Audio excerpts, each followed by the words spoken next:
Subscribe करें और bell दबाएं ताकि कोई खबर रह न जाए। ट्रांसमिशन में एक बार फिर से खुशामदीद कहेंगे। बिल आखिर अमेरिका की सालिसी के बाद सीज फायर हो गया है, लेकिन हमें ये याद रखना चाहिए भारत की तारीख गवाह है, भारत का माजी गवाह है। उसने हमेशा से ही सीज फायर की खिलाफ वर्जी की है और अब सीज फायर के हवाले से जो एग्रीमेंट होगा, जो अनाउंसमेंट होगी, ये तो अभी कल तक या आज रात तक कहा जा रहा है होगी। लेकिन उससे पहले जो पाकिस्तान ने ऑपरेशन बुनियादो मरसूस के जरिए दुश्मन पर अपनी धाक मिठाई है, जो पाकिस्तान ने वार किया है, यकीनी तौर पर मोदी, उसके हवारी और पूरा भारत अपने बच्चों को इस ऑपरेशन की कहानियां सुनाएगा। जैसा कि वाजे कर दिया था हमारे DGISPR की जानिब से कि जो भारत का मीडिया जब चीख रहा था, चिल्ला चिल्ला के बता रहा था, यहाँ पाकिस्तान के मुताबिक शहरों को भारतीय मीडिया ने पहले से ही झूठी और फेक खबरों के जरिए तबाह कर दिया था। तो उसके बाद में DGISPR ने कहा था कि झूठी खबरें ना दें, चीखें नहीं, चिल्लाए नहीं, जब हम जवाब देंगे तो आपको चीखना नहीं पड़ेगा। बिल्कुल वैसा ही हुआ। आज सुबह जब पाकिस्तान ने अजान फजर के बाद ऑपरेशन बुनियादो मरसूस का आगाज किया तो भारतीय मीडिया पर सिर्फ हू का आलम नहीं था, पूरे भारत में ही लोग खौफ में मुब्तला हो गए थे। इत्तलात ये थी कि कोई घरों से बाहर नहीं निकल रहा था और जो सबसे ज्यादा छुपने गायब होने वाला शख्स था, जराए बताते हैं कि वो बंकर में जाके छुप गया था। बड़ी बड़ी भड़के मारने वाला नरेंद्र मोदी खुद बंकर में जाके छुप गया था कि पाकिस्तान ने हमला इतना जबरदस्त और सख्त किया था कि उसके औसान खता हो गए थे। अब बहरहाल बात कहाँ पर जाएगी सीज फायर के बाद में, किस तरीके से हम अपने मामलात को मनवाते हैं, जो बिगाड़ भारत ने किया वो बिगाड़ अब दुरुस्त कैसे होगा, कितना वक्त लगेगा, इन तमाम तर मामलात पे बात करेंगे। अपने मेहमानों का आपसे तारुफ करवाएंगे। हमें ज्वाइन किया है सीनियर तज्जियाकार अली आफ्ताब साहब ने। बहुत शुक्रिया अली आफ्ताब साहब। असद निज़ामी साहब हमारे साथ मौजूद हैं, आपका भी शुक्रिया। सीनियर तज्जियाकार मतूल राजपूत भी हमारे साथ मौजूद हैं। मतूल, आपका भी शुक्रिया। असद निज़ामी साहब, आपसे मैं आगाज़ करना चाहूँगा। कल तक जंग की, आग लगाने की, तबाह बर्बाद करने की बातें करने वाला भारत सिर्फ 2 घंटे पाकिस्तान ने स्ट्राइक की, जवाबी वार किया, उसमें घुटने टेकने पर मजबूर हो गया और अब खुद अपने मीडिया पर चला रहा है। वहाँ पर जो गोदी मीडिया वो कह रहा है कि सीज फायर हुआ और अमेरिका की सालिसी में ये करवाया गया है। और कल तक अगर हम भारतीय मीडिया की खबरें देखें तो बिल्कुल वाजे कह रहा था कि हम नहीं मानेंगे, तबाह कर देंगे। आपने उनके एंकर्स को देखा होगा किस तरीके से वो सब कुछ कर रहे थे। जी बिल्कुल, बहुत शुक्रिया। सबसे पहले तो सबको बहुत बहुत मुबारक हो, एक पाकिस्तान की जीत है और इसके साथ साथ जो तमाम चीज़ें उसके बाद हुई हैं वो भी अंडर डिस्कशन आनी चाहिए। एक तो ये बात कि जो सीज़ फायर अग्रीमेंट हुआ उसके अंदर बड़े 2 डिफरेंट किस्म के नैरेटिव्स हैं। एक तो ये नैरेटिव है जो इंडियन गवर्नमेंट ने इख्तियार किया कि जी DGMOs की आपस में बात हुई, बल्कि उन्होंने कहा कि यहाँ के DGMO ने वहाँ फ़ोन किया और उसकी बेसिस पे ये सारा कुछ हुआ। मतलब यानी कि पहल यहाँ से हुई थी कि जी सीज़ फायर कर लें और उसके बाद ज़ाहिर है यहाँ का एक डिफरेंट मौक़िफ़ था। लेकिन उस सारी चीज़ को जो ख़त्म करने वाली बात थी वो CNN के एक रिपोर्टर हैं जिन्होंने ये बात जो है क्लियर कर दी कि straight from the horses mouth, उनके पास उनके ज़राए हैं, उन्होंने कहा जी कि ये इंडिया की तरफ से US को कहा गया था कि जी सीज़ फायर कर लें आफ्टर यस्टरडेज़ जो सारी अटैक्स हुए थे। अब देखें आगे जाते हुए बहुत चीज़ें जो है वो अंडर कंसिडरेशन है। एक तो डोनाल्ड ट्रंप की ट्वीट और मार्को रूबियो की जो ट्वीट है उनके अंदर भी एक फ़र्क है। एक ट्वीट के अंदर सिर्फ सीज़ फायर की बात की जा रही, डोनाल्ड ट्रंप की ट्वीट है। जी बिल्कुल, बहुत सारे मामलात हैं जिन्हें डिस्कस कर, इन पर बात करनी है। अली आफ्ताब साहब, आपकी तरफ आते हैं। आप किस तरीके से देखते हैं इस सीज़ फायर एग्रीमेंट को? जैसे असद निज़ामी ने कहा कि CNN के रिपोर्टर ने इसको क्लियर किया है कि भारत की तरफ से कहा गया है और ये भी भारत का ट्रैक रिकॉर्ड है, हमेशा से ही वो पहल करता है, उसको बड़ा शौक होता है जंग लड़ने का, आग लगा देने का, खित्ते को आग में झोंकने का, और फिर जब हम वार करते हैं तो फिर या फिर UN पहुंच जाता है। अब इस बार अमेरिका पहुंच गया। जी अली आफ्ताब जी, एक तो अगेन सबको बहुत मुबारक हो। बहुत डिग्निफाइड तरीके से पाकिस्तान ने 7 तारीख से लेकर आज तक रिस्पांस दिया। इंडिया का हमेशा बड़ा रिस्ट्रेंट दिखाया। 3 से 4 दिन, मतलब जाहिर है 7 तारीख को जब अटैक हुआ तो उस वक्त तो पाकिस्तान ने बड़ी कामयाबी से उसको डिफेंड किया, लेकिन उसके बाद 3 दिन तक पाकिस्तान पीस की बात करता रहा, अटैक्स बर्दाश्त करता रहा। लेकिन फिर फाइनली आज फजर की वक्त हमारे जहाज़ उड़े और शाम मगरिब तक सीज़ फायर हो चुका था। सो ये पाकिस्तान की बहुत बड़ी कामयाबी है। अब जहाँ तक बात है सीज़ फायर की, सबको मुबारक हो। ये तो मतलब पाकिस्तान, इंडिया, पूरी दुनिया के लिए बड़ी खुशाइन बात है सीज़ फायर का होना। लेकिन जो बात है कि ये कितने अरसे रहेगा, क्या अब मामलात बिल्कुल पहले की तरह हो जाएंगे, क्या पहले से बेहतर हो जाएंगे, ये बड़ी क्रिटिकल चीज़ है। क्योंकि सीज़ फायर के अंदर एक क्लॉज रखा गया है कि पाकिस्तान और इंडिया अब एक न्यूट्रल वेन्यू पर बैठकर अपने मामलात सेटल करेंगे। अब ये बड़ी अच्छी बात है, इंशाल्लाह ये होगा। लेकिन खुदा ना खास्ता अगर इंडिया उसमें बैठने से इनकार कर देता है तो फिर ये एक बहुत बड़ा मसला बनेगा। और ये बहुत बड़ा मसला इसलिए बनेगा क्योंकि इंडिया ये ऐलान कर चुका है कि वो इंडस वाटर ट्रीटी वापस लेने जा रहा है, वो पानी का रुख मोड़ना चाहता है, वो अपने डैम्स बनाना चाहता है। सो बुनियादी बात ये है कि अभी तो खैर पानी हमारे पास वाफिर है, लेकिन अक्टूबर में जाकर जब मौसम बदलेगा तो उस वक्त खरीफ की फसलों के लिए हमें पानी की ज़रूरत होगी। सो अगर तो उससे पहले हमारी मीटिंग स्टार्ट हो जाती हैं, इंडिया इंडस वाटर ट्रीटी को नहीं छेड़ता तो ज़बरदस्त बात हो जाएगी, वो उसको वापस रीइंस्टेट कर देता है, बिल्कुल ठीक मामलात हो जाएंगे। लेकिन अगर खुदा न खास्ता वो उसमें कोई अड़ी फंसी करते हैं तो फिर अक्टूबर में हालात दोबारा कशीदा होने का इम्कान है। अच्छा, ये तो बड़ी आपने इम्पोर्टेंट नुक्ता उठाया है। असद निज़ामी, आप क्या कहेंगे? आपको भी लगता है अली आफ्ताब साहब की तरह कि अक्टूबर में खुदा न खास्ता हालात दोबारा ख़राब होंगे जब हमें पानी की ज़रूरत पड़ेगी?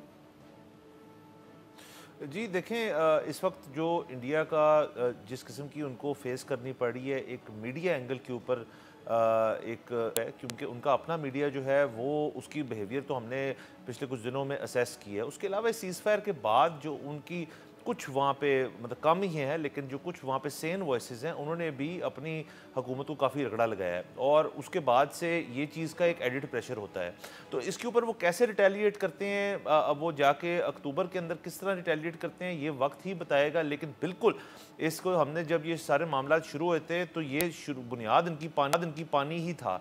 और अभी भी इंडिया जो है जिस किस्म की मेंटालिटी रखता है, जो उनकी एंड गेम है वो यही है कि वो अपने आप को कोई इजरायली फोर्स को नेतन्याहू टाइप समझना शुरू कर दी उन्होंने, जो कि ऐसी हकीकत बिल्कुल नहीं है इस चीज़ का। हमने उनको मिसालें दी हैं। और उसके बाद एक्चुअली आज का सीज़ फायर नेतन्याहू समझे या जो मर्जी समझे, पाकिस्तान को कम से कम गजा या फ़लस्तीन ना समझे, ये तो उनकी गलतफहमी दूर कर दिया जी। वो ना समझ सकते हैं, ना हो सकते हैं, गलतफहमी दूर हुई है। इसके अंदर मैं सिर्फ ये ऐड करता जाऊँ कि इस वक्त जो है हम जब ये डिस्कशन कर रहे हैं तो इस किस्म की खबरें भी आ रही हैं कि जो सीज़ फायर है उसकी वायलेशन सियालकोट के एरिया और जम्मू कश्मीर के पास हो रही हैं। ये खबरें हमें मिल रही हैं, अभी इसके ऊपर मज़ीद तफ्तीश हो रही है। लेकिन ये बात अगर सच हुई तो ये आप इसके देखें, इसके अभी फॉल आउट जो है वो इंडिया को बहुत नेगेटिव जाएगा। और इसके ऊपर इस वक्त डिबेट जो है वो बहुत ज़रूरी है। वो डिप्लोमेटिक सेक्टर में हो रही है, आया वो किस तरह से हो रही है, लेकिन एक सीज़ फायर वायलेशन की काफ़ी खबर वो हम तक पहुंच रही है। अच्छा, मुझे सिर्फ गुजारिश है एक चीज़ ऐड करने की, और वो ये है कि मैं गुमान जो है, इम्कान जो है वो हमेशा अच्छे का रखना चाहिए। सो जो मैंने जिस तरह से कहा कि जो क्लॉज है सीज़ फायर के अंदर जिसमें पाकिस्तान और इंडिया को एक न्यूट्रल ग्राउंड में बैठकर बात करनी है और अपने मसले सुलझाने हैं, तो उसमें अगर इंडिया आ जाता है, वो अपना जो वाटर ट्रीटी को चेंज करने का उसका जो ख्वाहिश है वो उसको वापस ले लेता है, तो फिर हालात ठीक रहेंगे। मैं तो सिर्फ खुदा ना खास्ता ये कह रहा हूँ कि अगर उनका इस तरह का कोई इरादा है कि वो नहीं करेंगे तो फिर अक्टूबर में आपको दोबारा कशीदगी देखने को मिल सकती है। हमें जब पानी की जरूरत होगी और भारत अगर इसी तरीके से हरदर्मी पर कायम रहा तो बिल्कुल हालात खराब हो सकते हैं। जी असद साहब कंटिन्यू कीजिए। जी, और उसके साथ साथ देखें जी, अब सीज़ फायर की भी ना कुछ कंडीशनैलिटी होती है। एक तो सबसे पहले उसके अंदर सबसे बड़ी चीज़ ये होती है किसने बैठ के अंदर इस चीज़ को ब्रोकर कराई। जो इस केस के अंदर सिर्फ अमेरिका नहीं है, तुर्की भी है और सऊदी अरेबिया भी है। तो अब इस सीज़ फायर की देखें वायलेशन की अभी तो खबरें आ रही हैं, हम उनको मज़ीद कन्फर्म करेंगे।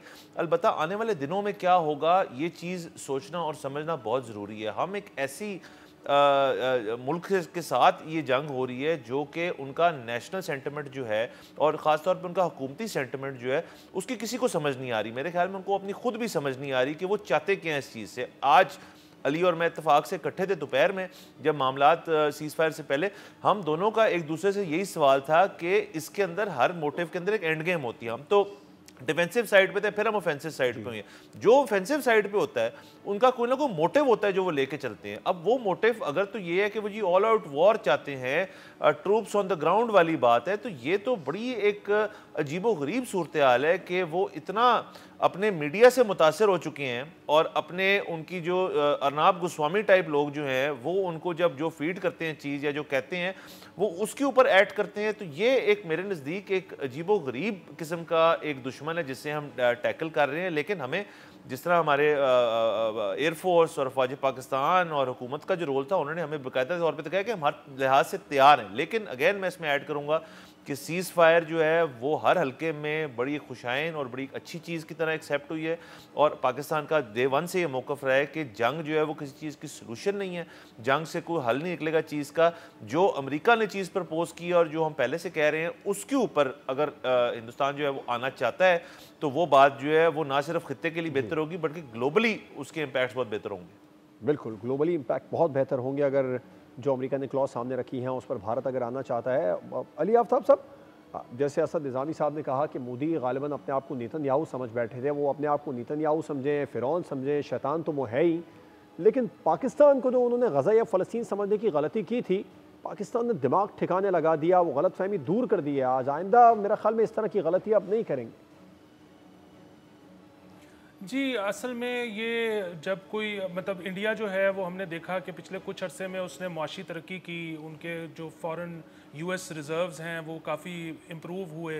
अच्छा, जब कुछ मतलब ममालिक जब तरक्की कर रहे होते हैं तो कई दफ़ा इस किस्म की खुशगुमानी उनमें पैदा हो जाती है कि वो उनको लगता है कि वो आपको जो है बहुत ही सुपीरियर मिलिट्री माइट भी बन कर लेते हैं। सर, पंजाब में मिसाल दी जाती है, कमीने के पास पैसा आता है तो औकात से बाहर निकल जाता है।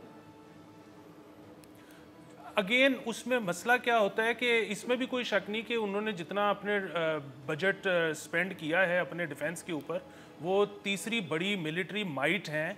तो उनके जो इस किस्म के जो उनके आइडियाज़ पैदा हो रहे थे कि वो शायद यहाँ पर वो कर सकते हैं जो लबनान के साथ हो सकता है या जो फ़लस्तीन के साथ हो सकता है, तो वो उन्होंने एक अटेम्प्ट करके देखी। और मैं मतलब इस पर हमें बड़ा फ़ख्र होना चाहिए कि सिर्फ 4 दिन मतलब third biggest army in the world से पाकिस्तान का मुकाबला था। और यहाँ पर अक्सर जो है वॉर को तो बड़ा अरसा हो चुका है, तो अक्सर इस किस्म की बातें होती थी थियोरेटिकली कि जी अगर जंग होती है तो पाकिस्तान कितने दिन लड़ सकता है, पाकिस्तान कितने दिन जो है वो दुश्मन को रोक सकता है। ये सारी जब बातें होती थी तो हमने अब ये देखा कि 3 दिन के बाद या 4th डे इंडिया को ये कहना पड़ गया कि और मदद लेनी पड़ गई अमेरिका की कि सीज़ फायर कर लेते हैं। सो ये तो एक बहुत ही मेरे लिए हमारे लिए फ़ख्र का दिन है। और हमारे जो जवान हैं, मतलब मैं तो फैसिनेट होता हूँ, मुझे तो मैं तो इमेजिन भी नहीं कर सकता कि वो कैसा महसूस कर रहे होते हैं जब उनको टास्क दिया जाता है, जब उनको फ्रंट लाइन पे खड़ा किया जाता है, जब उनको कहा जाता है कि you are up against third biggest military in the world, और वो जो है कोई सवाल किए बगैर, वो डरे बगैर वो जाकर खड़े हो जाते हैं, वो अपनी असाइनमेंट पूरी करते हैं, वो सुरखरू होकर वापस आते हैं और दूर कर देते हैं दुश्मन को कि वो फाइनली अमन की बात करनी शुरू करें। बिल्कुल ऐसी, और गालिबन यही वजह है। बतूल हमारे साथ मौजूद है। बतूल, आप यही वजह है जिसकी वजह से अब इंटरनेशनल जो तज्ज़ियाकार हैं वो ये कहने पर मजबूर हैं कि भारत को सोचना चाहिए कि ताकत का तवाज़ुन अब किस तरफ जा रहा है। जी बिल्कुल, और हम अलायंसेस के दौर में अब नहीं रहते, हम क्लियरली नेशनल इंटरेस्ट के दौर में रहते हैं। और हर मुल्क आगाह है कि वो न्यूक्लियर वॉर अफोर्ड नहीं कर सकता। अमेरिका से लेके पाकिस्तान, इवन अब एनी कंट्री वो ये अफोर्ड नहीं कर सकता। क्योंकि जब Hiroshima Nagasaki, I was reading going through an article, तो एक बड़ा खौफजदा कर देने वाला फैक्ट उसमें लिखा हुआ था कि 40,000 डिग्रीज टेम्परेचर कुछ सेकेंड्स में चला जाता है और विद इन मिनट्स वो शहर सफ़ा हस्ती से मिट जाते हैं। और इसीलिए जापान को इतना स्ट्रगल करना पड़ा इस सब में, और दीगर ममालिक से जो इसमें इफेक्ट हुए हैं। तो ऐसी गलती तो कोई नहीं करेगा। लेकिन इससे पहले जो आपकी कॉन्वर्सेशन हो रही थी कि क्या हम ये फलां चीज़ एक्सपेक्ट कर सकते हैं, क्या मस्बत चीज़ एक्सपेक्ट कर सकते हैं, एक बहुत इंपॉर्टेंट चीज़ है। अगर आप मुझे थोड़ा वक्त दें, मैं चाहती हूँ कि मैं वो दोहरा दूँ, क्योंकि बहुत कम ऐसे वक्त होते हैं जब आप किसी चीज़ को याद करवाएं तो उसका इम्पैक्ट रहता है। हम यहाँ पे बात करें मोदी के दौर की, मोदी साहब देख रहे हैं भारत को, और किसी भी मुल्क का क्या लीडर होता है, उसकी पर्सनालिटी क्या है, ये उसकी पॉलिसीज को बहुत इफेक्ट करता है। पाकिस्तान में भी करता है, दीगर ममालिक में करता है। तो कुछ इफेक्ट्स हैं जो मुझे आपसे शेयर करने हैं, then I come back to present. और so what I want to share is कि इस साल आरएसएस 2025 में अपनी बुनियाद की 100 साल मुकम्मल कर लेगा। इस तंजीम पे गांधी जी को कत्ल करने का इल्ज़ाम है। गांधी के कत्ल के बाद इस पर पाबंदी लगा दी गई थी। इस तंजीम ने, यानी कि आरएसएस ने, गांधी को कत्ल करने के बाद बाकायदा मिठाइयाँ बांटी थी। 1977 और 1975 के दरमियान जब इंदिरा गांधी वज़ीर आज़म थी, उन्होंने हिंदुस्तान में इमरजेंसी नाफिज की, तो आरएसएस की एक बार फिर पाबंदी इन पे आयद कर दी गई थी। और 1992 में आरएसएस ने, तो ओपन फैक्ट है कि उन्होंने बाबरी मस्जिद को शहीद किया था और इनके जरिए मकबूजा आबादी में हिंदुओं को बसाने की कोशिश भी की, वो भी ओपन फैक्ट है। और गुजरात में हजारों मुसलमानों के कत्ल के पीछे तंजीम मोदी साहब थे, इसीलिए उनको गुजरात का कसाई कहा जाता है। खैर मुझे तो लगता है इंटरनेशनल कसाई कहना चाहिए। 2002 में जब मोदी गुजरात के वजीर आला थे, तो उनके हुक्म पर सिर्फ 3 दिन में आरएसएस के कारकुनों ने 10,000 मुसलमानों को मारा था। We can not forget that, how can we trust this guy. Modi लड़कपन से आरएसएस के रुकन है, ये सबसे अहम नुक्ता है। इससे अंदाजा लगाया जा सकता है कि नरेंद्र मोदी किस हद तक मजहबी इंतहा पसंद इंसान है। मोदी के रुफका और काबीना में शामिल बेहतर वज़रा का ताल्लुक भी आरएसएस से है। तो ये जो फैक्ट्स हैं, इससे आप अंदाजा लगाएं कि जिससे आप टेबल टॉक करने जा रहे हैं, आप उसकी शख्सियत और साइकोलॉजी तो चेक करें। जिन पे खवातीन के रेप के इल्जाम हैं, जिन पे मुसलमान खवातीन के रेप के इल्जाम हैं, ये आरएसएस इंडिया में ये हरकतें करता रहा है। तो अब मोदी के होते हुए आप ये नहीं कह सकते कि अमन होगा। हमें हमेशा तैयार रहना है। और ये भारत की बदकिस्मती है कि वो किसी तरह इनके वजीर आजम बन गए और इनको रिप्रेजेंट करें। तो मुझे लगता है कि हमें बीइंग मीडिया पर्सन इतना अवेयर होना चाहिए that if we are talking about Modi और पुतिन और ट्रम्प, तो हम ये एनालाइज कर सकें कि हम किससे उम्मीदें लगा के बैठ रहे हैं। तो अगर कोई हमारी कॉलीग कह रहे थे कि अक्टूबर में हालात खराब हो सकते हैं, बिल्कुल खराब हो सकते हैं, क्योंकि मोदी ने कब मौका छोड़ा है हालात खराब करने का। लेकिन इंशाल्लाह जिस तरह जवाब पाकिस्तान ने दिया, ये हर लम्हा हम ये जवाब, ये ताकत रखते हैं जवाब रखने की। ऑफ द रिकॉर्ड में एक एक्सपर्ट से बात करी थी, उन्होंने कुछ पाकिस्तान ने जिस तरह जवाब दिया है वो हमेशा मुद्दतों याद रहेगा भारत को। ब्रेक पे जाएंगे, जिसके बाद ट्रांसमिशन को आगे बढ़ाएंगे।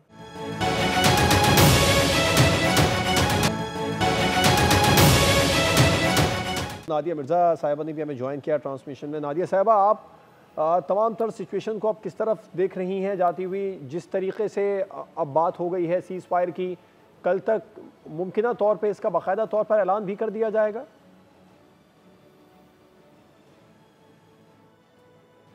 देखिए, ऐलान तो मेरे ख्याल आज ही कर दिया गया है। वो अलग बात है कि जो उन्होंने कहा है कि आप लोग मुलाकात करें और आपस में बैठ के मामला तय करें, टॉक्स करें, वो शायद मंडे को एक्सपेक्टेड है। अनाउंसमेंट तो देखा जाए तो दोनों तरफ से हो गई है और डेफिनेटली डोनाल्ड ट्रम्प ने ट्वीट करके कर दिया है। लेकिन उसके बाद जिस किस्म की अभी बात हो रही थी, मैं सुन रही थी कि जो खबरें आ रही हैं वो कुछ अच्छी नहीं है। मैं उनकी बहुत ज़्यादा डिटेल में जाना नहीं चाहती जिस किस्म की खबरें मिल रही हैं, क्योंकि अभी तक उनकी कोई वेरिफिकेशन नहीं है। बट जो सीएम हैं ऑक्यूपाइड कश्मीर के, उन्होंने खुद एक ट्वीट की है। उन्होंने कहा है कि जी कोई सीज़ फायर नहीं हुआ और ये है और वो है। तो इसका मतलब ये है कि हम छोड़ दें इंडियन मीडिया को, हम छोड़ दें उनके जर्नलिस्ट को जो उन्होंने फेक न्यूज़ का एक बाज़ार गर्म किया रखा होता है। लेकिन उमर अब्दुल्ला की जानिब से किया जा रहा है, जो कि सीएम है ऑक्यूपाइड कश्मीर के। तो ये बड़ी अलार्मिंग चीज़ है। और हमें पता है कि हम तो सीज़ फायर पे पहले दिन से हम इस बात पे थे कि हमें जंग नहीं करनी। हमें तो प्रोवोक किया गया, हमें तो मजबूर किया गया, जवाब देने के लिए मजबूर किया गया। आज जो पाकिस्तान ने जिस तरह से रात गए कार्रवाई, सुबह सुबह कार्रवाई की, तो वो पाकिस्तान को मजबूर किया गया। पाकिस्तान ने कहा था हम जवाब देंगे, अपने वक्त पे देंगे। लेकिन अगर इंडिया ये हरकत नहीं करता तो शायद पाकिस्तान थोड़ा सा और टाइम लेता, क्योंकि वो अमन को प्रायोरिटी देता है, अमन को प्रायोरिटाइज करता है।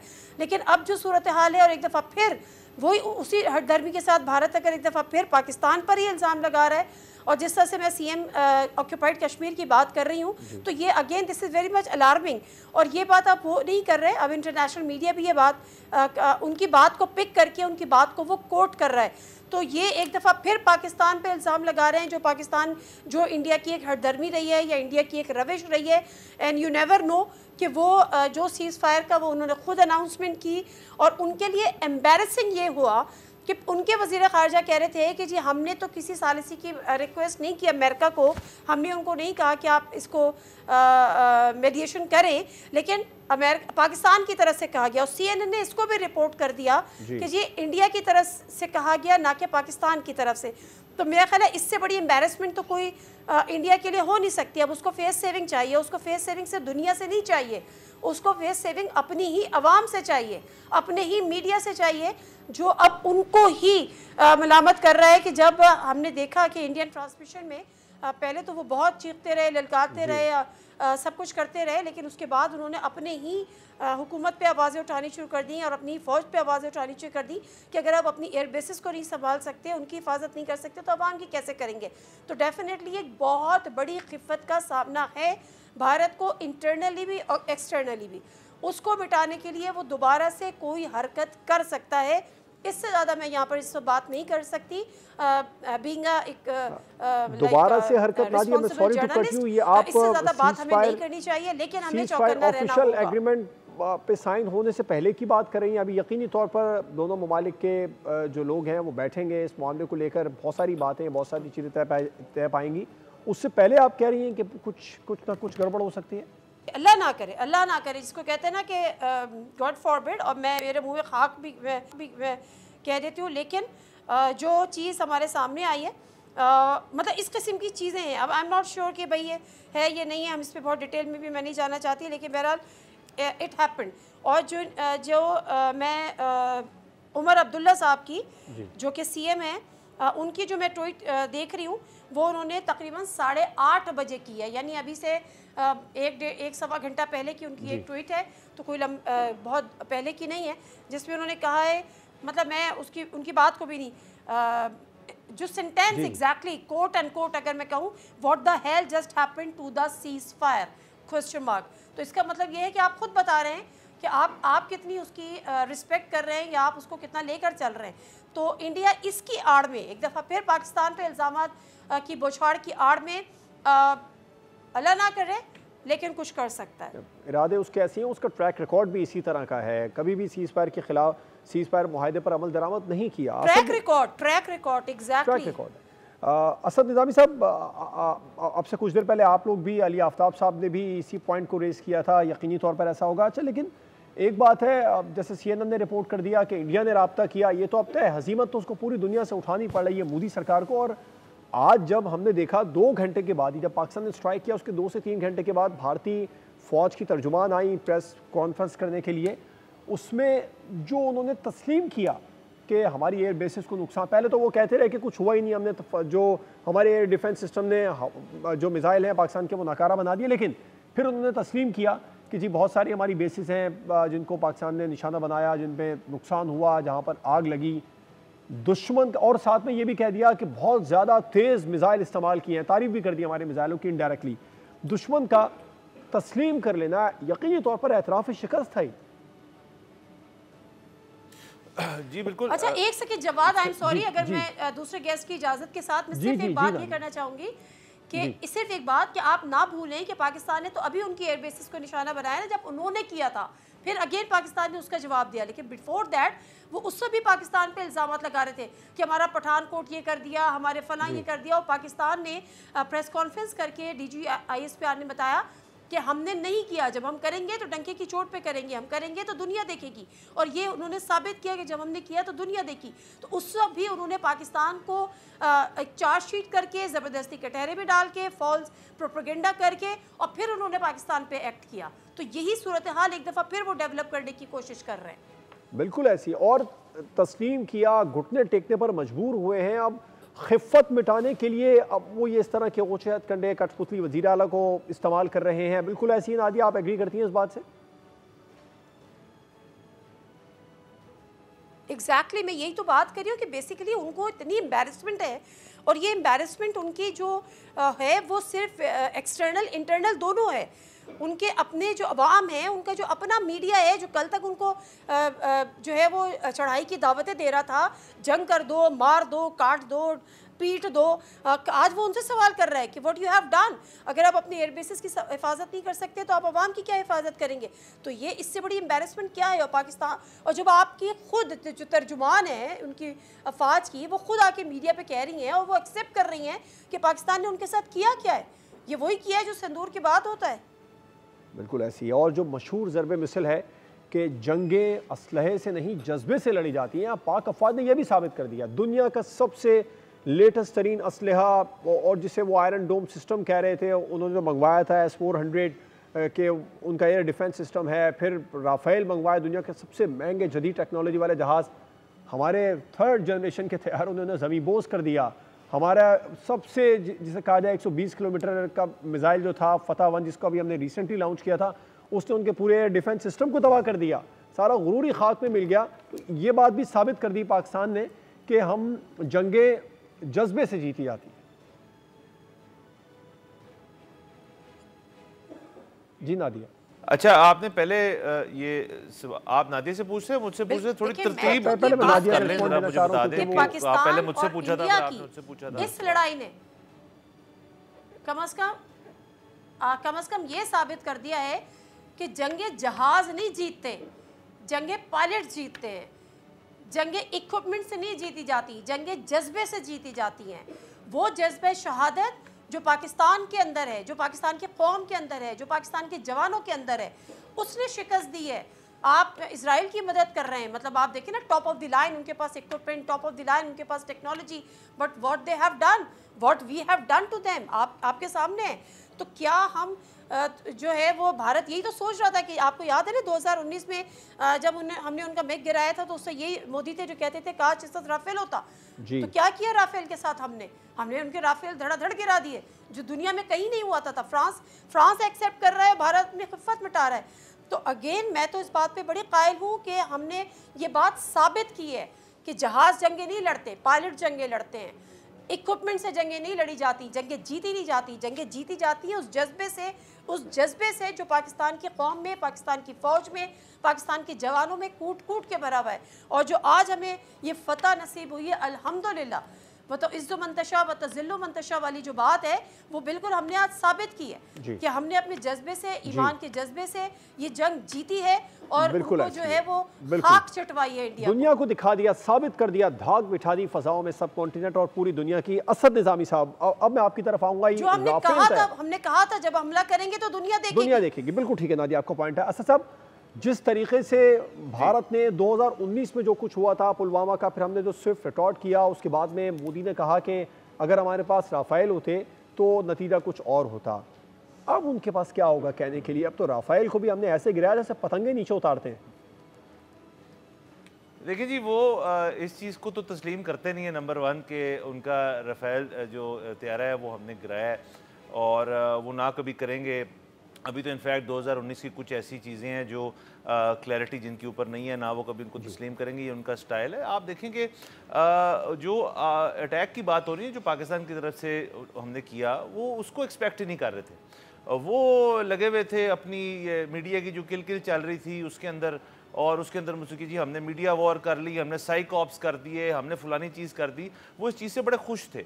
अब देखिए, ये बड़ी एक इंटरेस्टिंग चीज़ है कि इंडिया के अंदर एक बड़ा जो उनकी सेन वॉइसेस है, जैसे मैंने पहले कहा, बड़ी कम है। उनका एक यूट्यूब चैनल है, उसका नाम है द वायर, और उसके अंदर काफ़ी उनके साफ़ी जो है, जो नामवर साफ़ी हैं, वो उसके अंदर वीडियोस करते हैं। उन्होंने अपने मुल्क के अंदर वो बैन कर दिया क्योंकि उसके ऊपर एक पॉडकास्ट नशर हो गया था जिसके अंदर एक शख्स ने ये बाकायदा तौर पर बता दिया जी कि ये हुआ है, राफेल उनका गिरा है।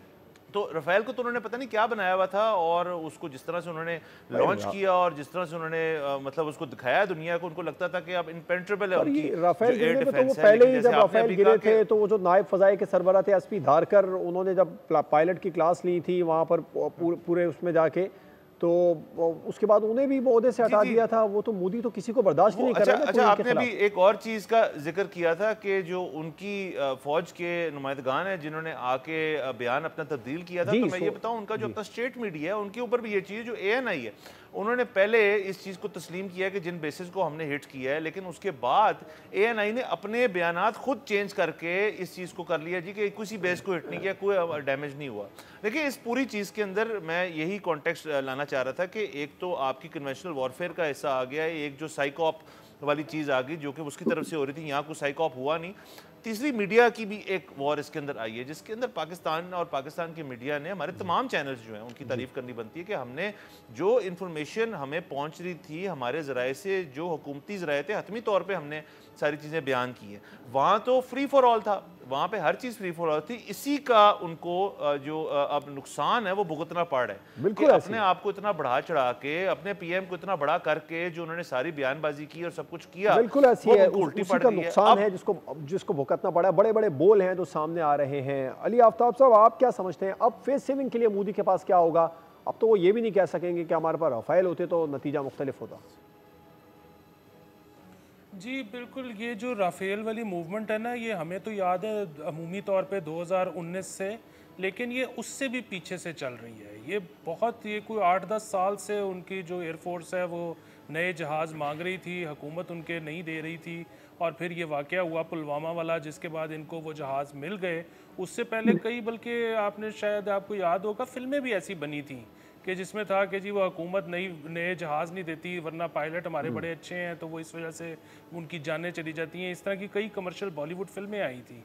सो बुनियादी बात ये है कि वो उनको मिल गया, तो उसके बाद भी मतलब जिस तरह असद साहब ने जिक्र किया कि दवायर का, उसी तरह जिस रात 7 तारीख की रात को हिंदू जो उनका न्यूज़ आउटलेट है उसने ये रिपोर्ट किया था कि जहाज़ एटलीस्ट 3 कन्फर्म्ड, लेकिन उसके बाद सुबह उनको ना सिर्फ ये कि स्टोरी अपनी रिट्रैक्ट करनी पड़ गई, बल्कि अपॉलॉजी भी उन्होंने मांगी। इसी तरह जो साइक वॉर की बात हो रही है, जो कि 8 तारीख की रात को या 9 तारीख की रात को हुआ, सो उसमें भी आप देखें कि उन तमाम मीडिया आउटलेट्स की क्या क्रेडिबिलिटी रह गई इंडिया के अंदर। सो मतलब पाकिस्तान में तो कोई देखता ही नहीं है उनके चैनल्स। बात यह है कि इंडिया के अंदर उनकी क्या क्रेडिबिलिटी रह गई, और सिर्फ इसलिए कि उन्होंने वो बिल्कुल ही माउथ पीस बन गए अपनी हुकूमत का, और बल्कि हुकूमत का डर्टी वर्क उन्होंने करना शुरू कर दिया। वहाँ पर आप देखें कि उनका, आप डिफेंस मिनिस्टर को निकाल लें, आप प्राइम मिनिस्टर को निकाल लें, आप दीगर उनके बड़े डिग्नेटरीज को निकाल लें, वो खुद कोई बयान देते ही नहीं थे। यहाँ पर तो देखिए ना, हमारे पास एक बड़ी कन्वीनियंस थी कि हमारे डिफेंस मिनिस्टर, हमारे ISPR के चीफ ये घड़ी जो है आकर इन्फॉर्म करते थे। हम लोगों के पास बताने के लिए कुछ होता था, हमारे पास एक ओपिनियन फॉर्म करने के लिए कोई मटेरियल होता था। वहां पर उन्होंने कुछ किया ही नहीं, सारी जो उन्होंने बातें हैं वो अपने मीडिया से करवाई। हम तो मोदी को ढूंढ रहे हैं। फाइनली हुआ क्या कि वो सारे डिस्क्रेडिट हो गए। अब वो किसी दिन कोई अच्छी बात भी कर लेंगे तो किसी ने सुननी ही नहीं। बिल्कुल ऐसी है। अच्छा बतूल, आप क्या समझती हैं, यकीनी तौर पर ये जो पाकिस्तान ने रिस्पांस किया, जो रिटेलिएट किया, ये बड़ा सरप्राइजली था, जिसकी वजह से घुटने टेकने पर मजबूर हुआ दुश्मन? क्योंकि सिर्फ एयर बेसिस तबाह नहीं की पाकिस्तान ने, फौजी तनसीबात पर हमले नहीं किए, हमने उनकी IT तनसीबात को भी तबाह किया, उनकी वेबसाइट्स को हैक किया, उनके जो अहम तरीन तनसीबात थी वहाँ पर 2500 से ज़ायद CCTV कैमरों को हैक किया। बिल्कुल ही हक्का बक्का रह गए थे, उनको अंदाज़ा ही था ये सब कुछ पाकिस्तान कर सकता है। जी बिल्कुल, और ये कितना अनबिलीवेबल था जब ये खबर पहली दफ़ा आई कि 70% बिजली का निज़ाम मुतासर कर दिया। अनबिलीवेबल, ऐसे लगता था कि कोई स्पाई फिल्म चल रही है। और आप यकीन करें कि एक फुटेज है जो बहुत ज़्यादा हम विटनेस कर रहे हैं, जिसमें एक पाकिस्तान का एक प्लेन है which is going down and up and swirling and twisting, और वो बहुत सरप्राइजिंगली मूव कर रहा है।